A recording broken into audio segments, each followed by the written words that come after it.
just say this out loud one more time. I've got barbecue sauce because I've just smashed TGI Fridays with my daughters. Having a meal just in case the worst happens tomorrow, which could be prison. Go on, girls. What were we saying? Go on. You made this exact video a minute ago when she went to the toilet. Different video, actually, darling. I'm getting mocked by the girls. Right, do you want me to show you them? 1, 2, 3. Anyway, where was I? That I may be in prison tomorrow as a terrorist because the police use laws with no suspicion of a crime to force me to give them the code for my phone. Axel Reedy Commander wasn't terrorist. The latest attack on the train wasn't terrorist. The Afghan who stabbed 3 the other day wasn't terrorism. But Tommy Robinson, under no suspicion of a crime, having made no crime or committed any crime, is facing prison as a terrorist. What a fucked up world we live in. Tommy Robinson has released a new video that is already circulating widely online, in which he claims he may be sent to prison as a terrorist under anti-terror legislation, despite not being charged with or suspected of committing a violent crime. The clip, filmed casually at a family meal, with Robinson's daughters laughing in the background, is deliberately informal, but the political message at its core is sharp and intentional. I may be in prison tomorrow as a terrorist because the police are using laws with no suspicion of a crime to force me to give them the code for my phone, Robinson says. From there, the tone shifts from humor to accusation. Robinson contrasts his situation with several recent violent attacks, including stabbings carried out by migrants, which he argues were not labeled terrorism, while his own refusal to hand over a phone passcode is. The video is structured in a way that allows Robinson to make a political point without speaking in a formal speech, which is part of the tactic. He appears relaxed, joking about barbecue sauce, his daughter's meal, and being mocked by the girls at the table. The setting is designed to contrast ordinary family life with extraordinary state intrusion. Robinson positions himself not as a politician or a movement leader, but as a father who might be taken away, which for his audience is more compelling than a press conference ever could be. Robinson's core accusation, that anti-terror laws are being used politically, is part of a wider struggle over state authority, speech, and public trust. Supporters argue that the government is using legal tools designed for violent extremists to intimidate critics of immigration policy.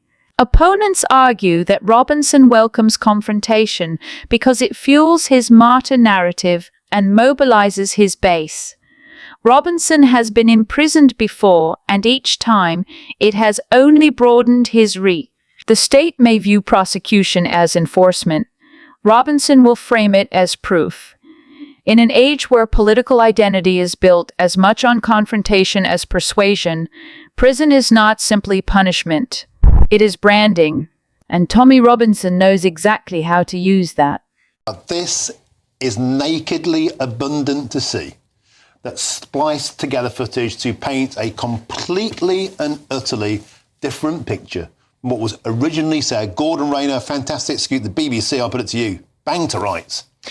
Yes, I mean, the thing about, television news journalism, there's a big creative element to it as well. So while, of course, journalistically, you've got to be very accurate, when you're building up a documentary, you want it to look as creative and impactful as possible. But the difficulty here is when you take 2 clips of a speech and you make it say something completely different to what was clearly the intention in what Donald Trump was telling that crowd. Not that they should go down to the Capitol Hill and fight, but they should go down to Capitol Hill and cheer on those brave congressmen and women within Capitol Hill. So completely different interpretation is drawn from the edited version. And this is important because what it does is it highlights some real concerns about the impartiality of the BBC in particular, of course, that flagship programme, Panorama that the BBC is rightly proud of, that has made so many impactful documentaries over the years. And now some really serious questions to answer. This was a great scoop by Gordon Rayner at The Telegraph, who received what is a 19-page dossier, a whistleblowing dossier, highlighting not just this, but other issues around the coverage of Gaza, around the way in which the BBC reports on the transgender debate. These are important issues which the dossier say the BBC has been not impartial on, but has actually been, in the coverage, taking a very partial view on that. OK, let's have a quick reminder. I think we have those clips, so you can see them side by side. Let's take a little peek. We're going to walk down to the Capitol, and I'll be there with you, and we fight. We fight like hell. We're going to walk down to the Capitol, and we're going to cheer on our brave senators and congressmen and women. They're completely different, Mark.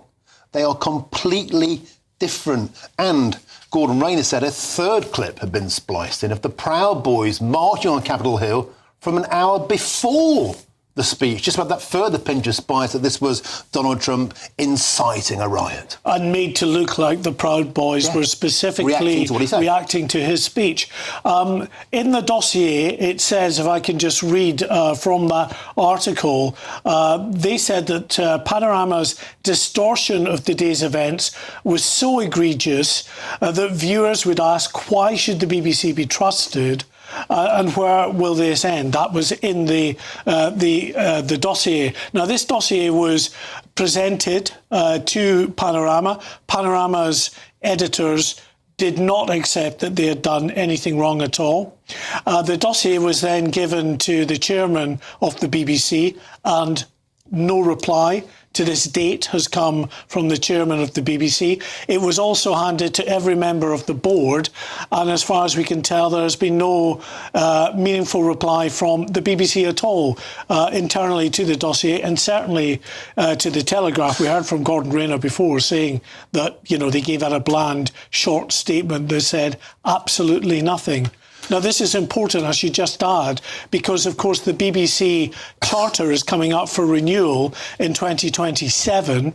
The BBC is currently, of course, in talks with the Culture Secretary, Lisa Nandy, about the options going forward. She has said nothing is off the table in terms of the future funding of the BBC. So clearly issues like this don't do the credibility of the BBC any good at all, and certainly won't help it in its efforts to secure the best possible outcome in the renewal of that charter.